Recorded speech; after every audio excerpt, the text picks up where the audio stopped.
Hey guys, Shadylikeatree here, and welcome into Reminiscing with Shady, episode 55. This is Xena Warrior Princess, based off the television show that was aired in syndication in the mid-90s.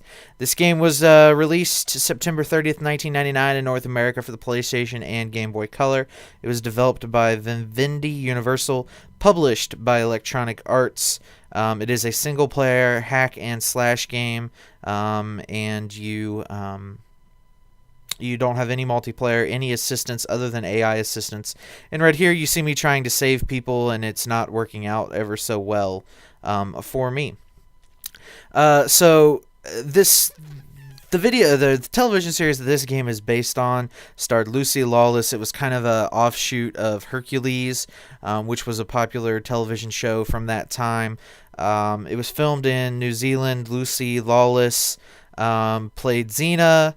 And then Renee O'Connor, who plays Gabrielle, who you won't actually see in this gameplay, but appears later in the game, created it. It went on for 6 seasons. It had 134 episodes, so it was kind of popular. But again, it was an offshoot of Hercules, the TV show.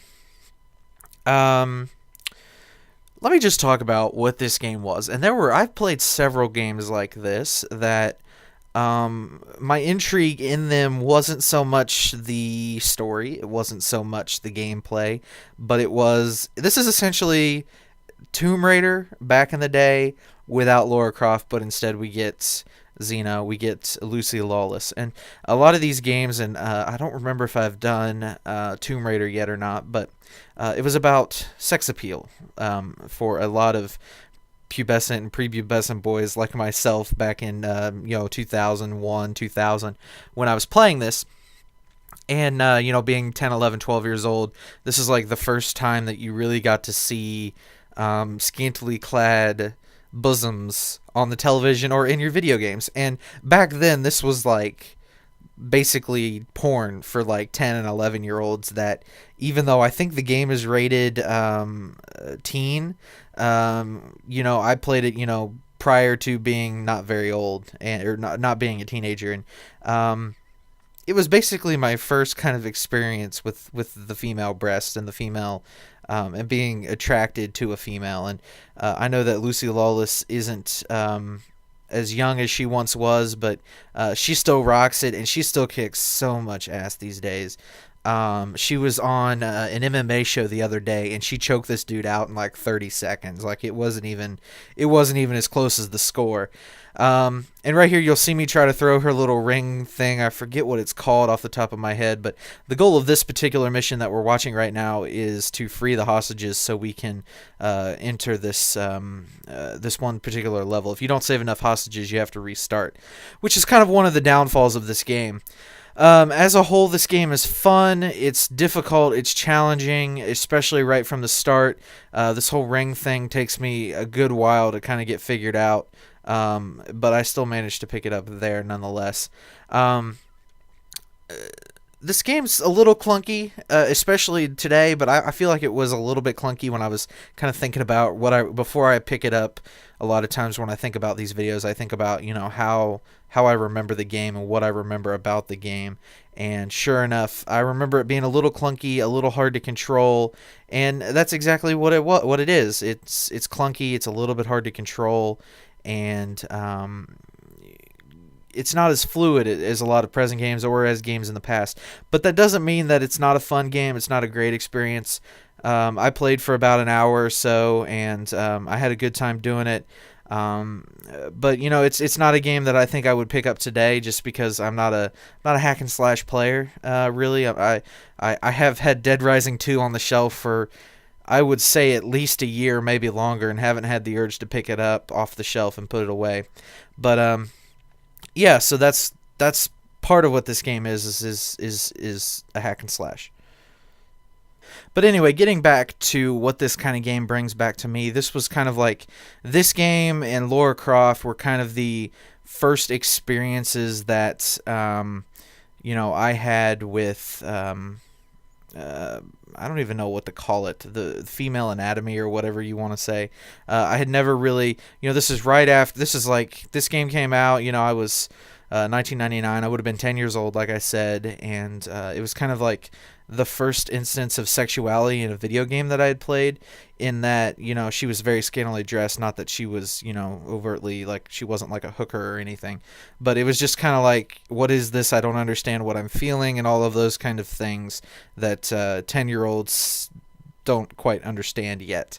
But nonetheless, I played it through, I think, 2 or 3 times before I ended up returning it and getting, I think I got a baseball game. I think this is when I actually got MLB 2001, was actually with the money I got from this. It's fun to play. It's, like I said, it's clunky, but it's still fun to play.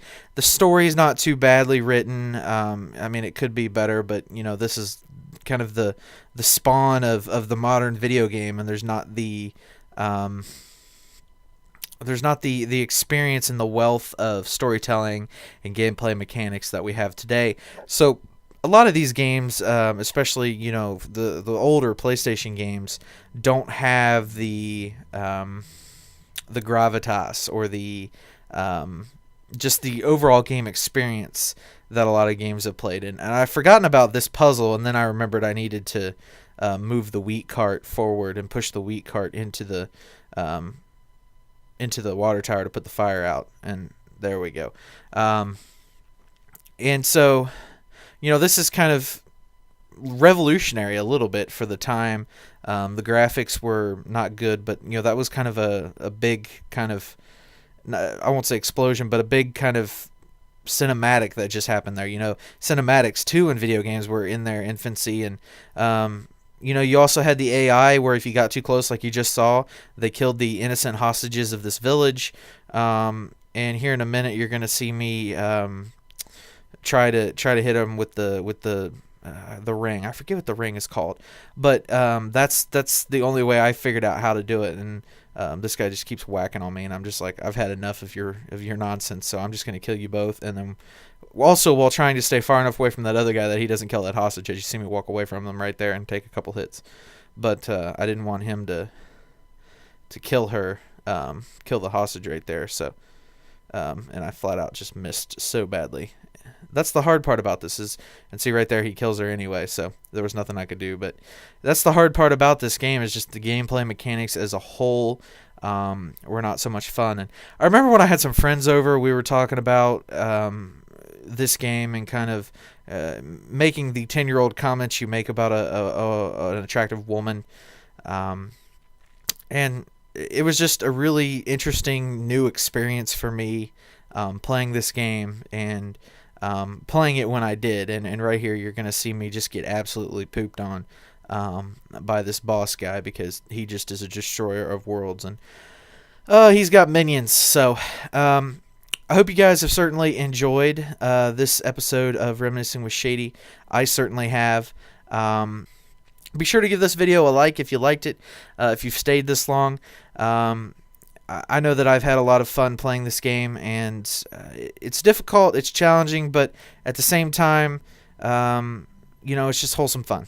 And by wholesome fun, I mean murderous violence and scantily clad women. But that is the error of the day, and I found the key, so we can now unlock the gate and move along. So, hope you guys have enjoyed this video. This has been episode 55 of Reminiscing with Shady. Xena, Warrior Princess.